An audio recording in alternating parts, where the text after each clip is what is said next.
Loïc Van Oteghem, donc je suis cash contrôleur groupe pour le groupe Redel Automotive. J'ai intégré le groupe dans un contexte particulier, une division du groupe Vistéon, la division intérieure, allait faire l'objet de spin-off pour une reprise par un fonds, le fonds Cerberus. Le volet cash était important, avec des demandes significatives de reporting de la part du fonds et surtout la volonté de rendre les contrôleurs locaux de plus en plus focalisés sur le cash. L'idée d'utiliser CashSolve et en particulier le modèle Cash Reporting, c'était avant tout pour pouvoir avoir un outil qui puisse être mis en place très rapidement dans un nombre de pays qui est quand même assez important, puisqu'on a plus de 15 pays en fait dans lesquels la solution est utilisée, et qui puisse nous permettre d'avoir un niveau de détail qui soit assez important, notamment pour pouvoir faire des analyses en consolidé au siège.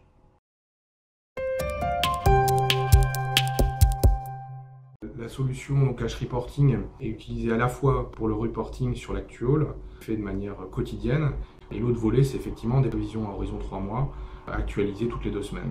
Les reportings quotidiens sur le cash ont effectivement l'attrait de mettre sous tension les équipes sur cette problématique cash, et par la force des choses, de diffuser une culture cash. On a des interlocuteurs qui, pour la plupart, auparavant, avaient un focus qui était essentiellement PNL. Et aujourd'hui, on voit les mentalités évoluer avec un réflexe cash qui est encore, bien sûr, à développer, mais qui grandit de semaine en semaine.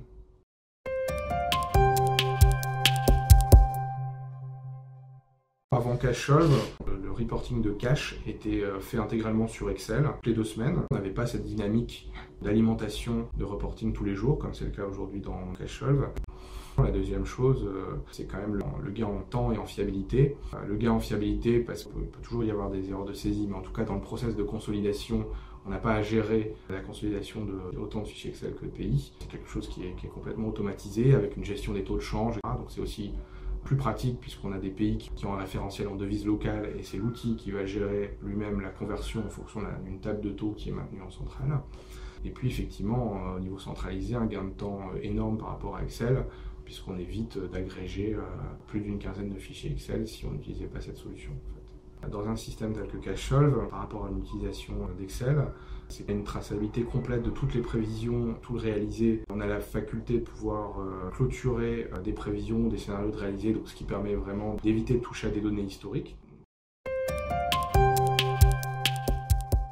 L'outil va permettre à l'utilisateur central, s'il se pose des questions, d'aller creuser, c'est-à-dire est-ce que je souhaite comparer au dernier prévisionnel, au prévisionnel qui a été fait un mois auparavant?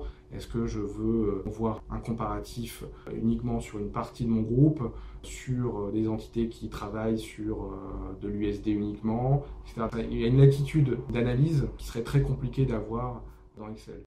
On utilise vraiment l'outil comme un Rubik's Cube en croisant toute l'analytique qu'on peut avoir par devise, par projet, par client, par sorte partie, de croiser à la fois des données liées au flux de cash, liées à des positions d'endettement, et qui nous sert au quotidien, que ce soit la trésorerie stricto sensu, que ce soit la direction financière dans son ensemble.